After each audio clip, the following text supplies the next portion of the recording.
My name's Tara and I'm the Managing Director of Railton Meeks Property Management Limited. We're based in Didsbury in South Manchester, a few miles, 3 or 4 miles from Manchester city centre, close proximity to the M56 and all the little towns and villages south of Manchester. We have easy access to all those as well.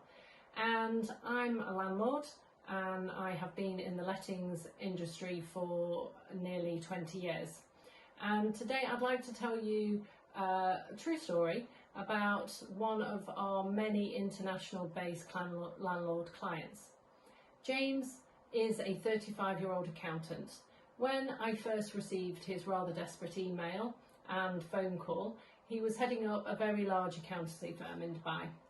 He had relocated from the UK around about 13-14 months previously, and he'd given his home to one of the local agents, obviously to let out for him and to find tenants. The property was in a very sought after area in Manchester and a short walk from Didsbury village. Unfortunately, the agent didn't carry out property checks and there were 6 people living at the property, and there were only supposed to be 3 on the tenancy agreement. They'd left him with substantial arrears and hadn't looked after the property at all. When I spoke to James, he was struggling to pay his mortgage and his girlfriend was clearly and obviously very upset, and he'd unfortunately had to ask his elderly parents to help him start the clear up of the property. Unfortunately, James hadn't realised he was also breaking the law. He didn't have any planning permission to let the house out, as effectively it was a HMO, nor did he have a licence, obviously.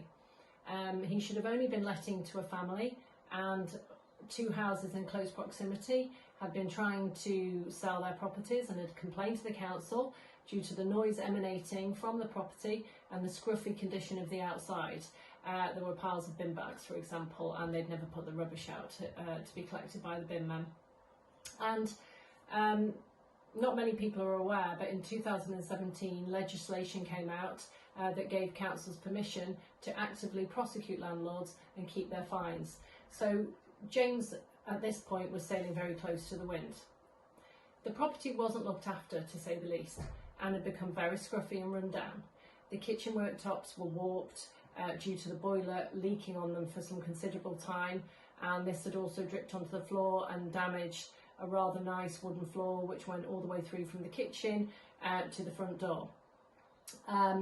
Curtains and curtain tracks had been pulled down, the furniture basically needed all replacing, and it'd gone from a professional property to a substandard property, and all the furniture in the property needed replacing. We decided that in the end, and this was due to heavy use and obviously tenants living at the property who didn't care. So myself and my team quickly set about creating a quick solution for James. Within a couple of hours of him contacting us, I'd made contact with his parents, we'd arranged to meet at the property, and I quickly went about to set them at ease. We made a list of all the works that needed doing. We discussed in depth what type of tenants he should be having at the property, which tenants would suit the area, and which tenants the house would be conducive to. Within 3 weeks, we had redecorated. We'd done, carried out light refurbishment where required. Obviously, replaced the worktops in the kitchen, replaced parts of the wooden floor, redecorated all the way through, and bought executive furniture. We'd also dressed the property. This includes making all the beds up, and putting pillows and throws on all the sofas, and really making the property look homely and of a professional standard, so we could get great photos, a really good video, and find tenants really quickly for James.